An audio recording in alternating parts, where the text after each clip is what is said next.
பாட்டி இருந்துட்டு பக்கம் இருக்காங்க. ஆனா பாட்டி கூட மகாவை எந்த தப்பும் சொல்றது இல்லை. ஏன்னா பாட்டியும் மகாவுக்கு சப்போர்ட் பண்ணி பேசுறாங்க. அந்த விஷயத்த என்ன பண்றாங்கன்னா, சாப்பிட்டு முடிச்சுட்டு எல்லாரும் கிளம்பும் போது பாத்தீங்கன்னா, இவளுக்கெல்லாம் எங்க தெரிய போகுது, இந்த வீட்டுல எந்த விஷயத்த எப்படி பண்ணணும்னு கூட யாருக்கும் தெரியறதில்ல அப்படி இப்படின்னு சொல்லிட்டு எல்லாரையும் மொத்தமா பேசிட்டு இருக்காங்க. அந்த நேரத்துல பாத்தீங்கன்னா பக்கத்துல இருக்கவங்க எல்லாருமே சைலண்டா இருக்காங்க. ஆனா ராஜலட்சுமி மட்டும் இருந்துட்டு எதுக்காக இந்த மாதிரி பேசிட்டு இருக்க, உனக்கு என்ன பிரச்சனை அப்படின்னு சொல்லிட்டு கேக்குறாங்க.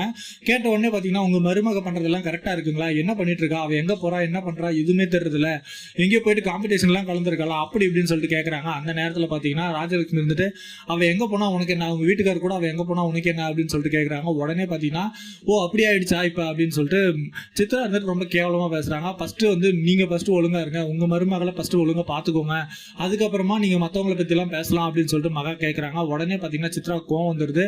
நீ என்ன எனக்கு அட்வைஸ் பண்ணுற அளவுக்கு பெரிய ஆள் ஆயிட்டியா அப்படின்னு சொல்லிட்டு சித்ரா இருந்துட்டு திருப்பி கேட்குறாங்க. ஆனால் இருந்துட்டு மகா, இல்லை ஃபர்ஸ்ட் நான் எங்கே போனால் என்ன, உங்களுக்கு என்ன, நான் யார் கூட போகிறேன், என்ன கல்யாணம் பண்ணிக்கிட்டு என்ன தாலி கட்டி கூட்டிட்டு வந்திருக்கேன், என் வீட்டுக்காரர் கூட தானே நான் போறேன், அவர் எங்க கூட்டிட்டு போனா உங்களுக்கு என்ன பிரச்சனை அப்படின்னு சொல்லிட்டு கேட்கறாங்க. சித்ரா இருந்துட்டு அப்படி கேட்ட உடனே பாத்தீங்கன்னா சித்ராவுக்கு பயங்கரமான கோவம் வந்துருது. நீங்க எங்கன்னா போங்க, ஆனா இருந்துட்டு அடுத்தவங்களை டிஸ்டர்ப் பண்ணாம உங்க சந்தோஷத்தை நீங்க மட்டும் வாழ்ந்தா பிரச்சனை இல்லை அப்படின்னு சொல்லிட்டு சித்ரா வந்துட்டு இதை குத்தி காட்டுற மாதிரி பேசுறாங்க. அதை கேட்டு பாத்தீங்கன்னா வீட்டுல இருக்க எல்லாருமே சித்ராவை பிடிச்சி திட்டுறாங்க.